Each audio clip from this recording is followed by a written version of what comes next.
बिस्मिल्लाहिर्रहमानिर्रहीम। अस्सलाम वालेकुम दोस्तों, उम्मीद करता हूँ आप बिल्कुल ठीक ठाक होंगे। दोस्तों आज है 23 सितंबर सन 2020 और दिन है बुध का। ओमान की तरफ से एक उसको हाफ खुशखबरी ही कह सकते हैं, यानी कल रात को सुप्रीम कोर्ट की तरफ से जो फैसला आया था कि जिनके पास वैलिड वीज़ा है, ओमान का रेसिडेंट कार्ड है वैलिड, वो 1 अक्टूबर के बाद ओमान में वापस आ सकते हैं। तो रात को तो इतनी ज़्यादा क्लैरिफिकेशन नहीं की गई थी कि क्या मुफा अप्रूवल चाहिए या नहीं चाहिए, या फिर जो एनओसी है, जो वीज़ा स्टेटस का पेपर है, वो चाहिए या नहीं चाहिए। तो इसके हवाले से एक यानी हाफ खुशखबरी आ चुकी है। अब से कुछ देर पहले ही टाइम ऑफ ओमान में एक आर्टिकल आया है और इस आर्टिकल के मुताबिक वजारत दाखिला के अंडर सेक्रेटरी शेख खलीफा बिन अली की तरफ से एक बयान आया है टाइम ऑफ ओमान में।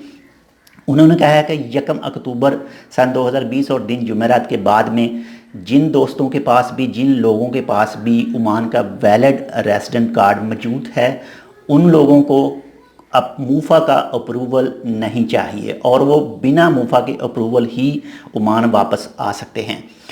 मूफा का अप्रूवल के हवाले से तो क्लैरिफिकेशन आ चुका है, लेकिन अभी तक एनओसी जो वीज़ा स्टेटस का पेपर है उसके हवाले से अभी तक कोई क्लैरिफिकेशन नहीं आया।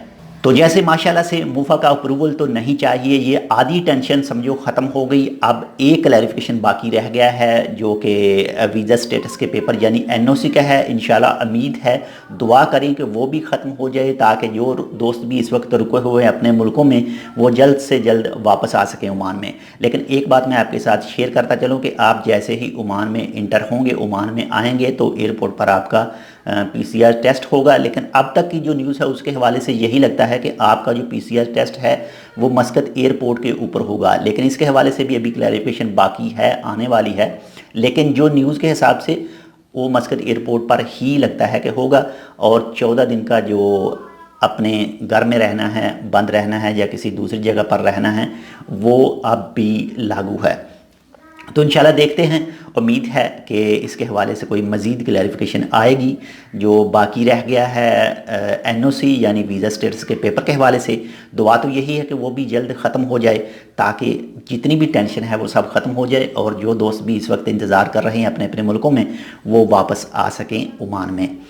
अगर आपने अभी तक हमारा ये channel tech with Urdu subscribe नहीं किया तो आप इसको सब्सक्राइब कर सकते हैं मज़ीद ऐसे ही अच्छे अच्छे और मालूमाती वीडियोज़ के लिए। तो मिलते हैं आपसे इंशाल्लाह ऐसे ही किसी दूसरी मालूमाती वीडियो के साथ।